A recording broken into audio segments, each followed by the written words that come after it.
Yo, so guys, welcome back to another video. I am aware this is a week late. I think as soon as I post this reaction, the week 9 edition is probably going to be posted a few hours after. I think I'll be able to post this before. It's not actually come out yet, so I'm hoping so.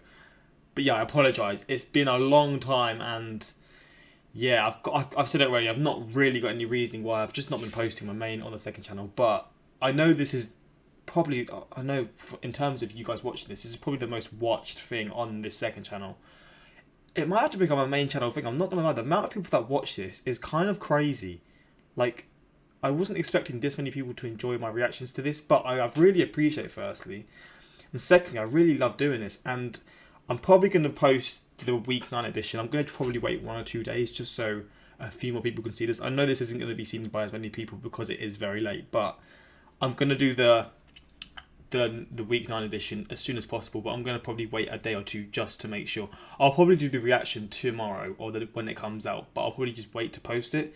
As again, I've said it already, why? Just so I can sort of let a few people see this before they see the next one, because I just know it might just mess up the amount of people that get to see this one first. But that's my bad, that's on me basically. But excited to get into this. I'm going to do a lot more urinating tree videos for the next week or so. I've got to catch up on a lot of his sort of team individual team videos that he's done, so I'm going to be doing a lot of his videos in general, a lot from the past, a lot recent ones, and yeah man, but I'm rambling at this point. Let's get into this and see what happened last week now. Yeah, last week. And yeah man, I'm excited to get into this. And he caught it behind him. Stays it. What a play. There's not a will to shut up, let me answer.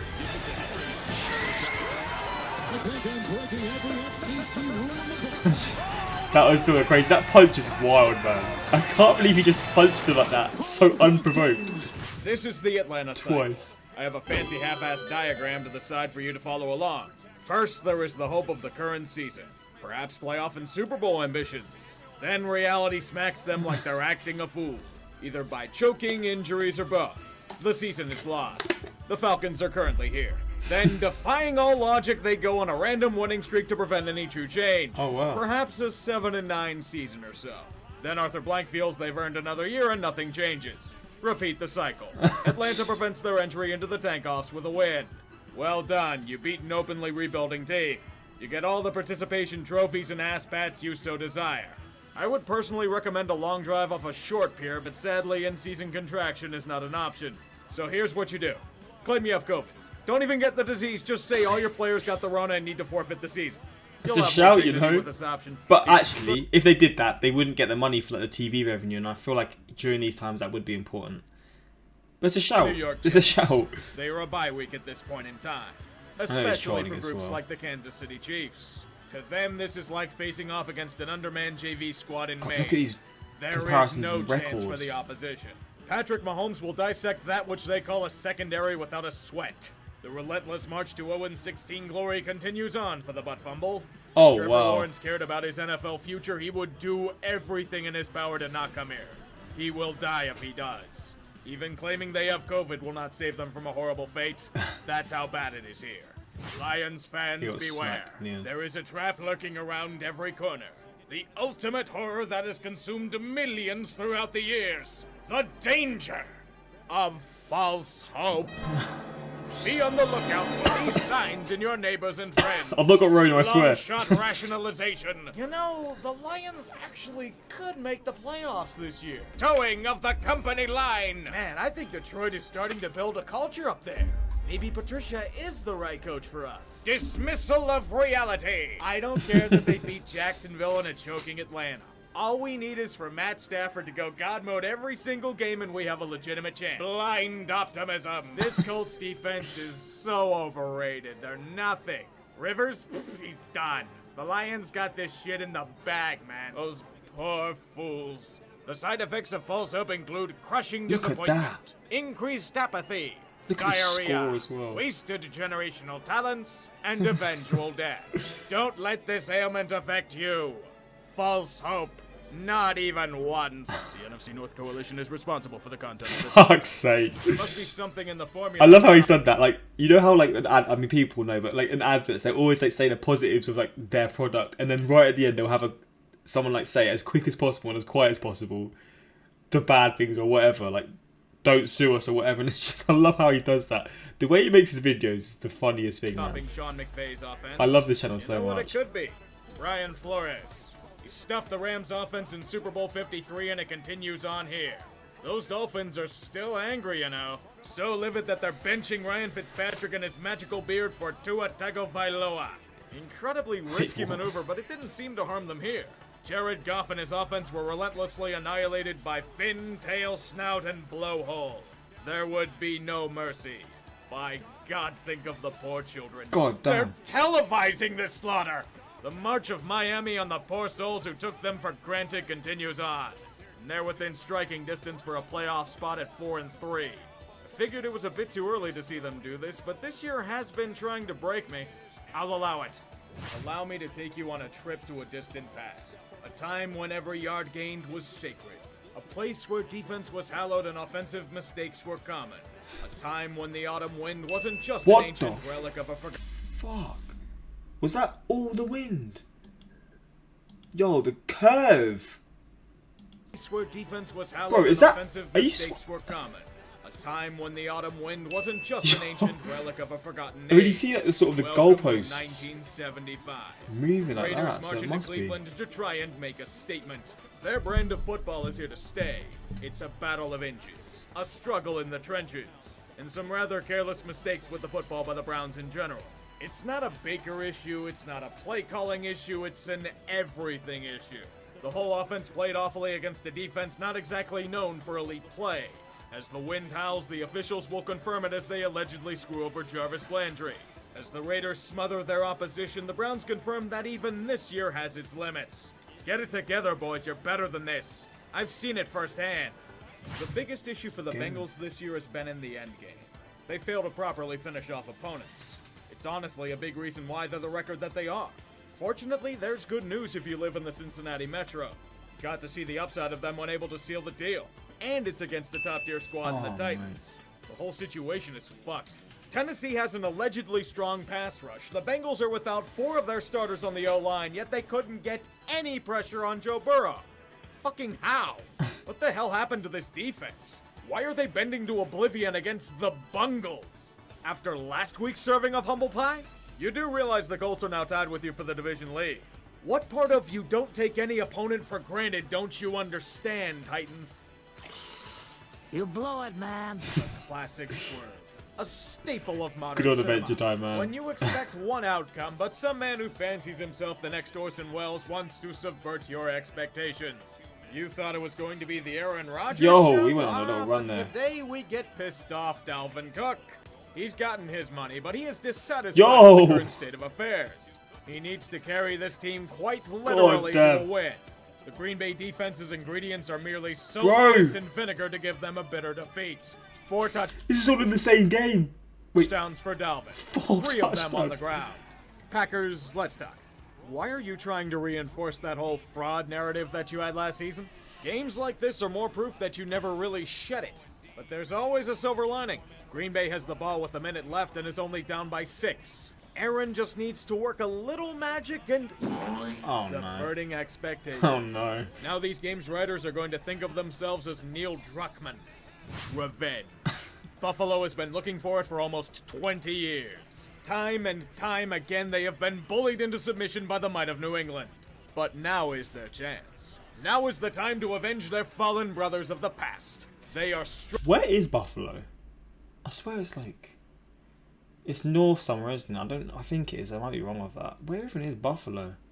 stronger I now. don't think I've even heard They are of the worthy city of before. ascending to Maybe the I mantle have. of AFC East champion, and the Patriots will suffer dearly for their crimes. Yet, for what it's worth, they can never get to 4th gear. They rev and squeal, but the transition is never completed. It's like something's stuck. It's nothing in particular, the whole team's just caught in mud. It can't pry itself free. New England is always lurking around the corner, no matter the circumstance. It's the stereotypical horror movie villain, sitting in the background as the main character frets and worries, the knife slowly rising as dramatic music crescendos in the background. Buffalo may keep distance from their adversary, but they are never safe. They are ripe for the kill. Even as they're up by 3, New England is ready for the lunge. No! Oh. Is that it? Something about Cam Newton and fumbles always brings me to sadness. Another dark moment for a twilight season. Buffalo escapes the clutches of evil and the Patriots have lost 4 straight. Not stereotypical. 4 Petty. straight. God damn. Classic heavyweight bout. No matter what happens Look at in these the world, records, we know man. that Steelers and Ravens will usually be a match for the ages. Although for the hype that this matchup has, it's surprisingly sloppy for both offenses. The Steelers can't get much traction and Lamar Jackson is disappointing me. I expected more out of him, yet he can't stop turning the damn ball over. Compared to last year, he's just really soft and weak in terms of his presence. Pittsburgh dares him to beat them through the air and he can't do it. The Ravens' defense is mostly up to task, but without the legend of Lamar, they are doomed to a world of futility. The turnovers are ruining them. It's a winnable game, yet Jackson has all but regressed to rookie form. Pittsburgh feasts. But even then, the Steelers can't pull away. They're offensively stymied as well. These are what these games are known for, you know? One of the best rivalries in the NFL for a reason, and this is it. Baltimore's relentless rushing attack keeps them in the game. They know this is important to them. They can taste the lead deep in the fourth quarter, but just can't come close to it. They'll be teased by it. They'll beg for it. But it'll have to come down to one final play for salvation. He's got to find a soft spot in the pocket and move on. Here it is to the end zone. Oh my god! The Steelers remain undefeated. Bro, is that going to You know replay what that? this means? Wait, Yin's remote activated.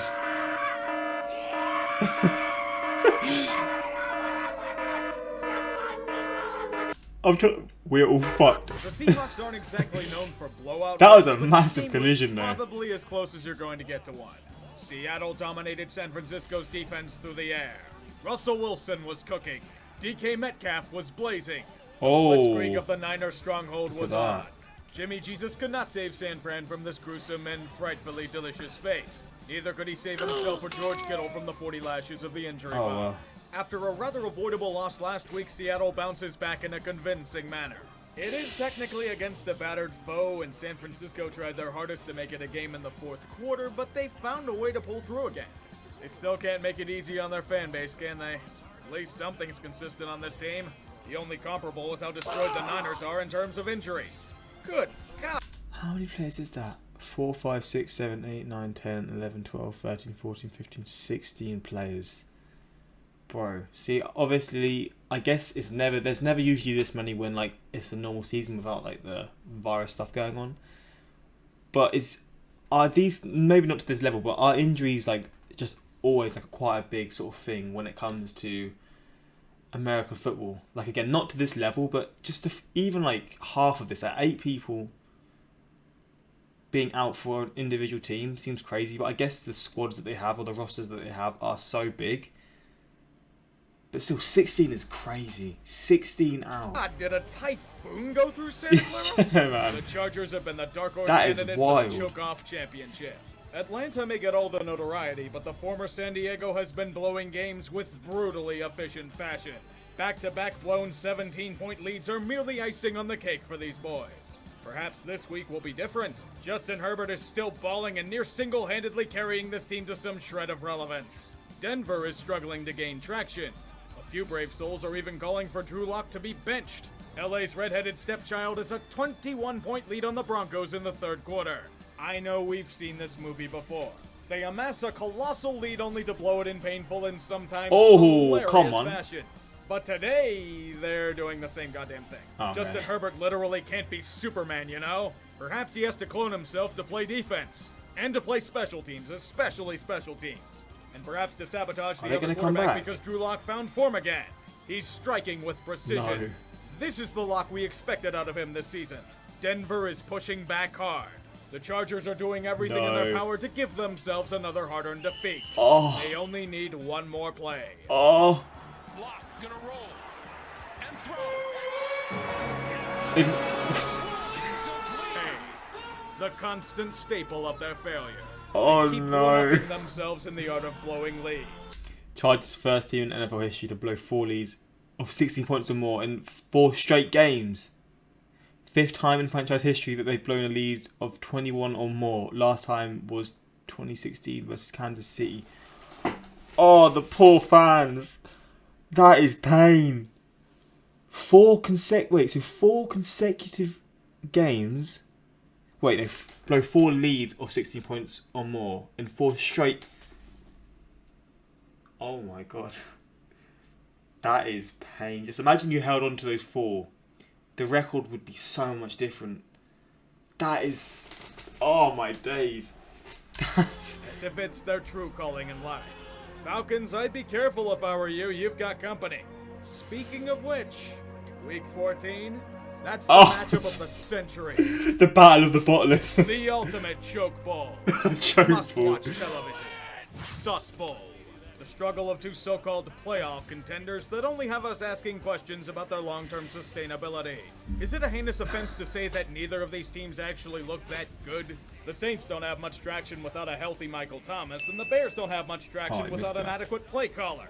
Matt Nagy, just stop. You're trying to force things that you just don't have. If they have some semblance of a competent game plan, there's a good chance that they win this game. But they don't. And the Saints are doing just enough to stay relevant. They're up by 10 and are effectively stuffing Chicago's offense, if you could call it that. But then it's as if the gods decided they wanted us all to suffer. They would allow the Bears to come back and make this another tight contest. They would not doink a field goal to win the game. There would be overtime. As the rest of the football world groans, New Orleans will escape their inevitable fate yet again. You can thank Matt Nagy and his brilliant play calling for this, although perhaps it is mainly Foles at fault. Either way, the Bears have seemingly run out of luck. We all do someday, boys. You know as all hell that this is another fantastic bout in Tank Division. Here we are again. Surprisingly, the first time this has been used, this video.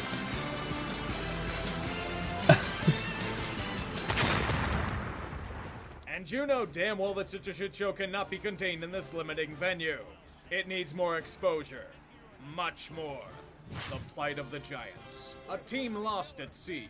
They are those that try desperately to reclaim their former glory and lack that spark that once made them great.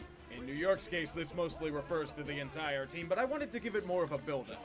Tampa Bay should have bulldozed them on paper. An offense gaining chemistry against the Giants. But I must say, the New York defense went back in time to the late 2000s. That dominating crew against Tom Brady?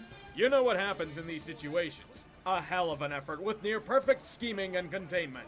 With a normal offense, the Giants pull off the unthinkable upset. Unfortunately, this is a team led at QB by Daniel Jones. He's not a bad option per se, but he's either overthrowing his targets or making some awful, awful passes. The lack of cohesion is holding the team back and allowing the Bucs to stay in this game.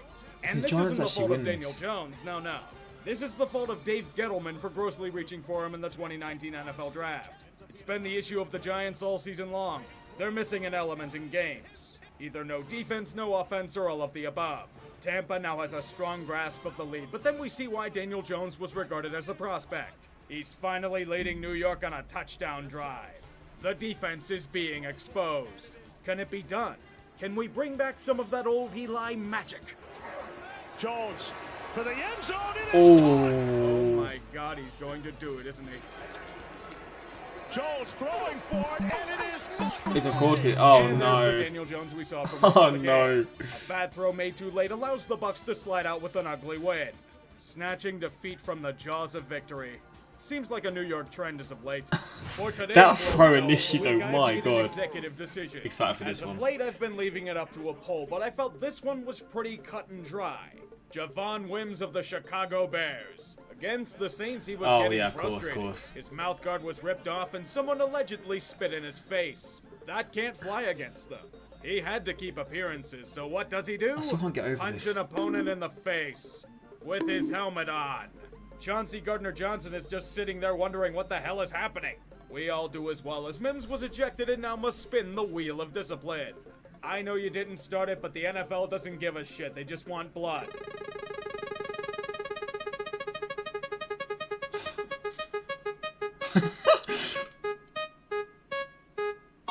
Two-game suspension, not too bad for whatever the hell you did. Thanks for donating your salary to the pension fund, and we'll see you next time. Blood for the blood god. Here we go. Injuries for the injury god. Thumb injury. COVID. COVID again. Foot injury. COVID again. Unit lost. Neck injury. Unit Ooh. lost. Season-ending ankle injury. Rona again. There's a lot of COVID stuff happening, isn't there? Ankle injury. Jesus.